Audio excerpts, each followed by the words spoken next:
प्रभु आप लोगों के साथ हो और आपकी आत्मा के साथ। संत लूकास के अनुसार पवित्र सुसमाचार।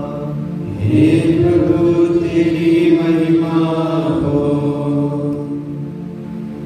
किसी दिन एक शास्त्री आकर इस प्रकार यीशु की परीक्षा करने लगा, गुरुवर, अनंत जीवन का अधिकारी होने के लिए मुझे क्या करना चाहिए? यीशु ने उससे कहा, संहिता में क्या लिखा है? ईश्वर को अपने सारे हृदय, अपनी सारी आत्मा, अपनी सारी शक्ति और अपनी सारी बुद्धि से प्यार करो और अपने पड़ोसी को अपने समान प्यार करो। यीशु ने उससे कहा, तुमने ठीक उत्तर दिया, यही करो और तुम जीवन प्राप्त करोगे।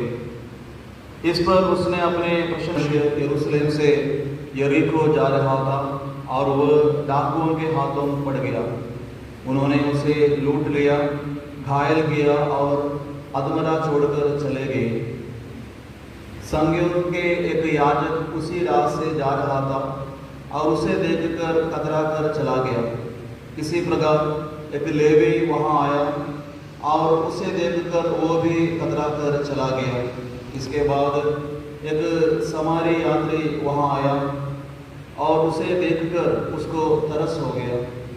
वह उसके पास गया और उसने उसके घावों पर तेल और अंगूरी डालकर पट्टी बांधी। तब वह उसे अपनी ही सवारी पर बिठाकर एक सराय ले गया और उसने उसकी सेवा शुश्रूषा की।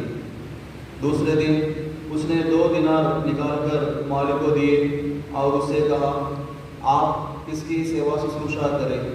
यदि कुछ और खर्चा हो जाए तो मैं लौटते समय आपको चुका दूंगा। तुम्हारी राय में उन तीनों में से कौन डाकुओं के हाथों पड़े उस मनुष्य का पड़ोसी निकला? उसने उत्तर दिया, वही जिसने उस पर दया की। यीशु बोले, जाओ तुम भी ऐसा ही करो। हे प्रभु का सुसमाचार है। हे क्रिस्त तेरी स्तुति हो। गुरुवर, अनंत जीवन का अधिकारी बनने के लिए मुझे क्या करना चाहिए? हर एक दिन ये सवाल हम अपने आप से पूछना चाहिए, क्योंकि हमारा हर एक दिन जीवन बिताने का मकसद भी यही है, अनंत जीवन में प्रवेश करने के लिए। ये आदमी आके पूछ रहे थे, गुरुवर, अनंत जीवन का अधिकारी बनने के लिए, अनंत जीवन का वारिस बनने के लिए, अनंत जीवन में प्रवेश करने के लिए मुझे क्या करना चाहिए? कृष्ण में प्रिय भाइयों और बहनों एवं बच्चियों, यह सवाल के लिए प्रभु यीशु मसीह डायरेक्ट आंसर नहीं देते। इसके बदले प्रभु यीशु मसीह उनसे एक सवाल पूछता है, संहिता में क्या लिखा है? वो आदमी ने बोला, तुम अपने प्रभु परमेश्वर को अपनी सारी आत्मा, अपनी सारी शक्ति और अपनी सारी बुद्धि से प्यार करो और अपने पड़ोसी को अपने समान प्यार करो। हालेलुया। प्रभु यीशु मसीह ने उनको बोला, तुमने ठीक कहा है, आपका आंसर सही है। लेकिन ये व्यक्ति, जो आदमी अपने आप को सही स्थापित करने के लिए यीशु मसीह का परीक्षा लेने के लिए एक सवाल पूछा, लेकिन मेरा पड़ोसी कौन है? मेरा पड़ोसी कौन है? इसलिए इसी अवसर पर प्रभु यीशु मसीह उनको ये नेक समरीदी एक कहानी बताता है। एक आदमी जो यरूशलेम से यरीको जा रहे थे, रास्ते में डाकुओं ने उसके साथ मारपीट किया, आधा अधरंगी उसको रास्ते में छोड़ दिया लूट मार करके। उस समय एक पुरोहित पहले आके देके चला गया, बाद में देवी उसको देखे कुछ भी नहीं किया, चला गया। बाद में आ गया एक सामरी आदमी, उसने ये आदमी की सेवा करते हैं।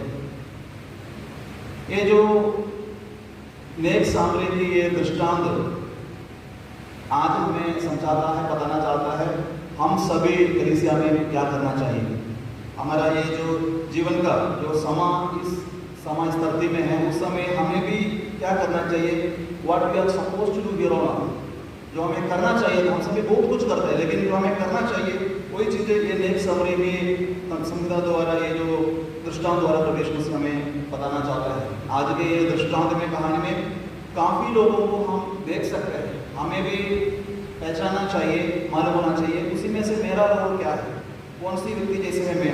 हम एक आदमी को देखते हैं, लॉयर को देखता है, एक शास्त्री को देखता है, डाकुओं को देखता है, जो आदमी जिनको मार खाया वो आदमी को देख सकता है, एक यहूदी पुरोहित को देख सकता है, एक लेवी आदमी को देख सकता है, एक सराय में रहने वाला इनकीपर को देख सकता है, लास्ट में एक नेक समरी को भी देख सकता है, ये 6-7 लोगों को देख सकता है।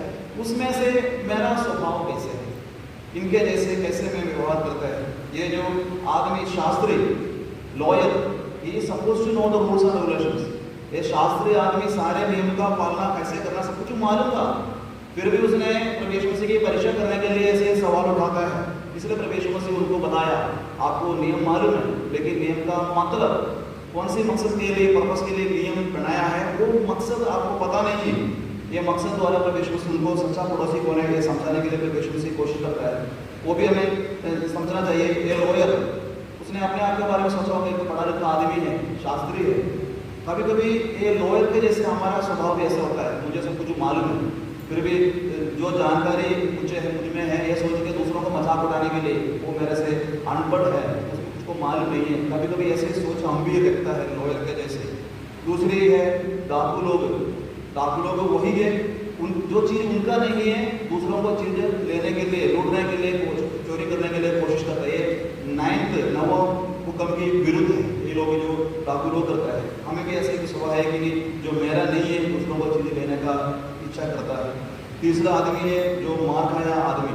ये आदमी पकड़ करता है, वो जेरूसलम से जरीको जा रहे थे। जेरूसलम जहाँ पे हम परमेश्वर का मंदिर देख सकते हैं, जहाँ पे प्रभु यीशु मसीह का परमेश्वर की मौजूदगी है, लेकिन जरीको ऐसे के शहर है जहाँ पे ज़्यादा डाकू लोग रहते हैं। ये आदमी जेरूसलम से जरीको जा रहे थे, मतलब प्रभु यीशु मसीह की परमेश्वर की मौजूदगी से एक खतरा वाला रास्ते में से जा रहे थे। कभी कभी हम भी, इसलिए हमें पता है जरीको रास्ते में काफ़ी खतरा है, डेंजर है, जानबूझ के फिर भी हम एक खतरे में अपने आप को देने के लिए, गलत रास्ते में एक खतरे में फंसने के लिए कई बार हम जानबूझ के, मुझे मालूम है ऐसे शराब पिएंगे तो, ऐसे गलत पाप करेंगे तो एक खतरा है, मेरा आत्मिक जीवन के लिए हानिकार है, जानबूझ के फिर भी हम ये जो आदमी के जैसे कभी कभी जिंदगी का रास्ता हमारा पायर रखते हैं। और चौथा आदमी है ये जो पुरोहित और ये जो लेवी आदमी, ये दोनों मंदिर की ओर जा रहे थे, मंदिर की ओर जा रहे थे। और हर एक व्यक्ति यहूदी नियम के हिसाब से मंदिर में सेवा करना चाहे तो, मंदिर में प्रवेश करना चाहिए तो ये व्यक्ति शुद्ध होना चाहिए। जब कोई रक्त और कोई ऐसे कोई मरे हुए चीज को टच करेंगे तो ये व्यक्ति अशुद्ध हो सकता है। इसलिए ये दोनों ने सोचा था हम मंदिर में सेवा करने के लिए जा रहा है, इसलिए रास्ते में ये आदमी को टच करेंगे तो हम प्राय, देखो मंदिर में काफी लोग, 100 से 200 से अधिक लोग इंतजार कर रहे हैं, हम लेट हो जाएंगे, एक व्यक्ति के लिए हम क्यों बाकी सभी के लिए टाइम बर्बाद करना।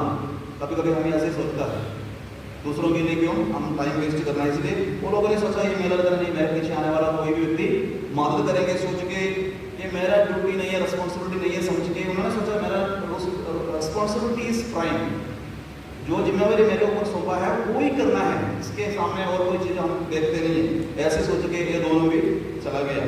कभी कभी हमारे जीवन में भी रास्ते में हम काफ़ी लोगों को मिलता है, काफ़ी लोगों को मिलता है जिनको हमारी ज़रूरत है, ये जानबूझ के जाने के बाद भी हम आंख बंद करते हैं। हमें पता है हर एक दिन मिलता है काफ़ी लोगों को रास्ते में, लेकिन कभी सोचेंगे मैंने मेरा जिम्मेवारी, मेरा टेबल सब कुछ पसंद है। इसलिए ये पुराना नियम में राजा शामूल को परमेश्वर ने बोला मैं बेली नहीं दया चाहता हूँ। Hallelujah, hallelujah, hallelujah.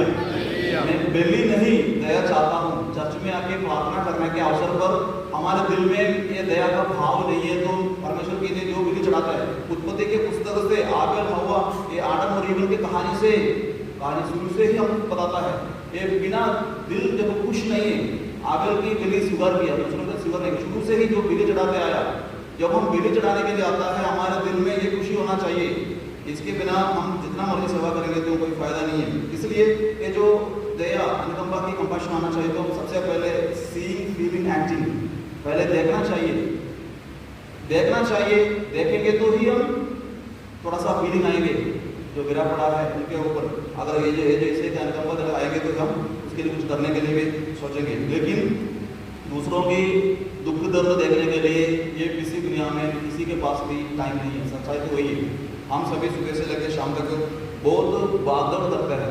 इसी अवसर पर एक नेकी समरी हमें याद लाता है। इसी दुनिया में थोड़ा सा ठहर के रुक के दूसरों की जरूरत भी समझ के आगे जाने के लिए कोशिश करिए। ये जो पहला सवाल शायद ये जो पुरोहित और लेवी ने अपने आप से पूछे होंगे, मुझे क्या होगा अगर मैं इसे टच करेंगे तो, अगर मैं मेरा देर हो गया तो मेरे लिए क्या होगा,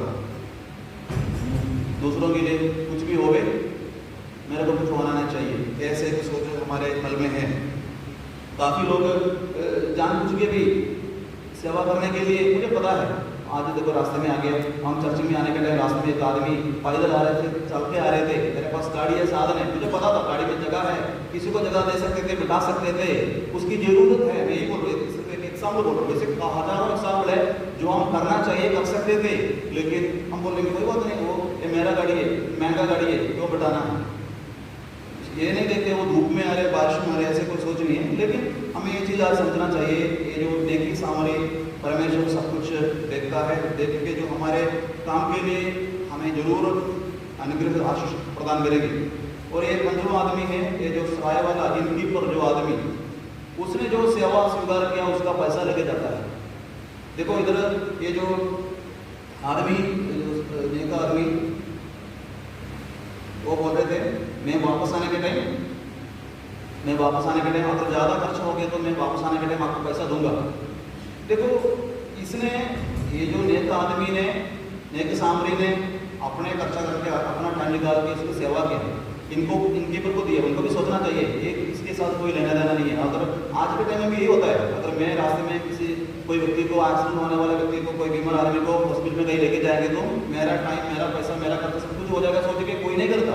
यही चीज़ उसी समय में ये जो सराय आदमी इनकीपर ने भी सोचा होगा, उसने बोला, इसलिए जरूर पूछा होगा, देखो इतना पैसा काफ़ी नहीं है, और भी खर्चा होगा, पैसा लेके जाओ। इसलिए ये जो नेकी समरी ने बोला होगा, मैं वापस आने के टाइम, ये तो यरूशलेम से कोई बिजनेस के लिए, व्यापार के लिए गए होंगे, उनके पास थोड़ा सा पैसा जो काम के लिए रखा होगा, वो पैसे से उसने अपने काफ़ी पैसे दे दिया।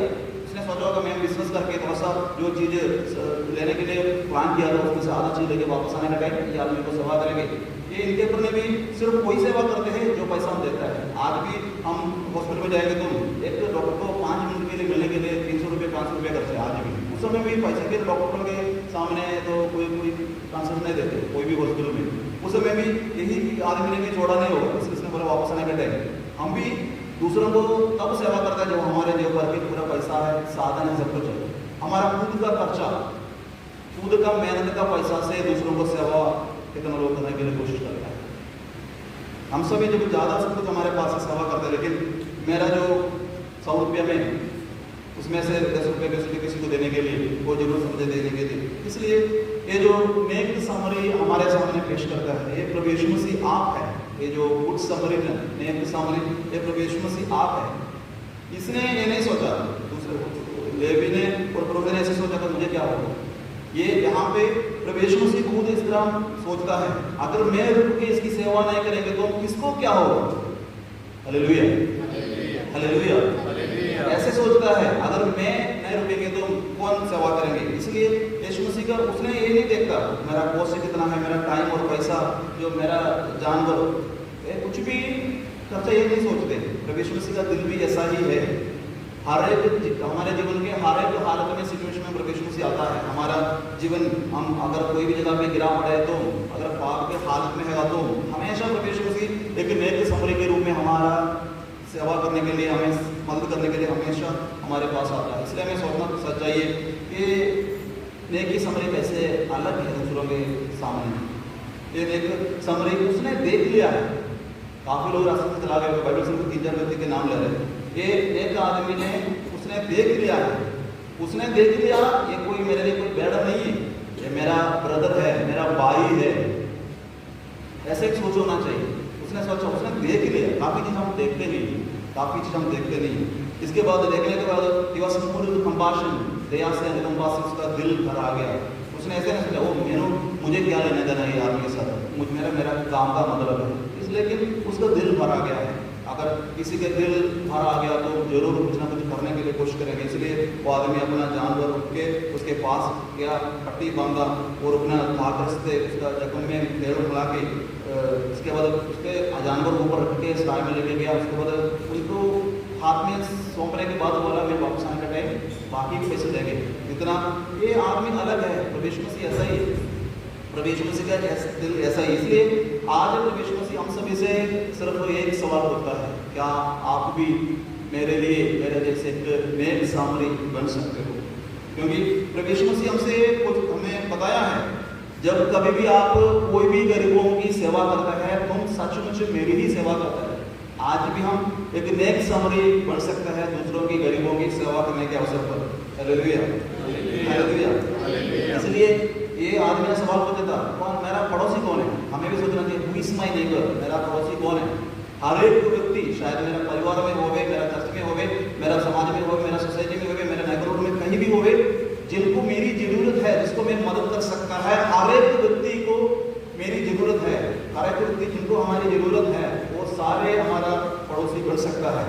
इसलिए प्रभु यीशु मसीह हमसे सिर्फ एक ही सवाल पूछता है, क्या तुम मेरे लिए एक नेक सामरी बन सकते हो? ये नहीं पूछते आप लोग फादर बनने के लिए, सिस्टर बनने के लिए और कैटेकिस्ट बनने के लिए और कोई बड़ा मिशन कार्य करने के लिए, कुछ भी नहीं बोलते। जिंदगी का हालत तुम्हारी कुछ भी होवे वो हालत में रह के नेक सामरी बनने के लिए, थोड़ा सा समय देने के लिए, थोड़ा सा खर्चा करके दूसरों की सेवा करने के लिए, क्या तुम मेरे लिए नेक सामरी बन सकते हो? जैसे आज शुरुआत में इंट्रोडक्शन में भी बताया गया था, आज असेंबली जोड़ी तरह से माँ बाप को विशेष रूप से हम तरह से याद करते हैं। ये लुइस मार्टिन और सेलिन गुरिन दोनों को हम देख सकते हैं, सिर्फ एक ही परिवार है वहाँ पे माँ बाप बच्चों के साथ पद के समझो समझने के पद पे चुनाया गया है। इन्होंने हम सभी मैंने शॉर्ट में बोल रहा हूँ क्योंकि सारे कहानी में पता है, उनके 9 बच्चे तो उसमें से 4 वाले ज़्यादा प्यारे हो गए, बाकी 5 लड़की लोग भी कॉन्वेंट में प्रवेश किया। ये सब कुछ इसलिए हो गया, ये इतना बड़े अमीर लोग थे, लेकिन ये दोनों ने सेलिन गुरिन और लुइस मार्टिन ऐसे एक चंगा नमूना उनके सामने पेश करके जिंदगी बिताया, एक पवित्रता जिंदगी का, विश्वास के जीवन का, प्यार की जिंदगी, प्रार्थना की जिंदगी, सब कुछ ये माँ बाप ने बच्चों के सामने करके दिखाया है। ये सेलिन गुरिन के मरने के बाद भी लुइस मार्टिन वही काम किया जो उन्होंने पहले शुरुआत में किया था। ये सेलिन गुरिन एक लेस मेकर और लुई मार्टिन एक वॉच मेकर भी था। उनके दोनों में इच्छा भी था फादर बनने के लिए और सिस्टर बनने के लिए भी, लेकिन परमेश्वर का उनके योजना ये था वो पति पत्नी बन के कलीसिया उनसे हम सभी ऐसे सोचता है, लेकिन परमेश्वर की योजना और कुछ है। लेकिन उन्होंने एक चंगा नमूना उनके सामने पेश किया है, हमेशा गरीबों को उनके घर में बुला के उनको सेवा किया, उनको जो चीज़ की जरूरतमंद है वो सभी को सेवा किया, मदद किया है ये लुइस मार्टिन और सेलिन गुरिन। इसलिए जब हम बोलते हैं संदरी छोटी तरह से डॉक्टर ऑफ द चर्च है, वो ये जो सब कुछ छोटी तरह से इसके माँ बाप से स्वीकार किया है। इसलिए आज जब हम ये संदरी लुइस मार्टिन, संदरी लुई मार्टिन और संदरी सेलिन गुरिन को याद करने के लिए हम सभी माँ बाप का जो जिम्मेवारी है जो कलीसिया हमारे ऊपर सौंपा हुआ है ये समझना चाहिए। हालेलुया। आज के दिन विशेष से प्रार्थना करिए हम सभी एक अच्छा माँ बाप बनने के लिए, बच्चों को चंगा नमूना सिखा के। ये संध्या के शुरुआत में ईशा ने उससे पूछा था, तुमने उत्तर ठीक लिखा, दायरे हृदय से संहिता में क्या लिखा था? अपने परमेश्वर को पूरा दिल से, मन से, शरीर से, प्रार्थना से क्या करना? प्यार करना।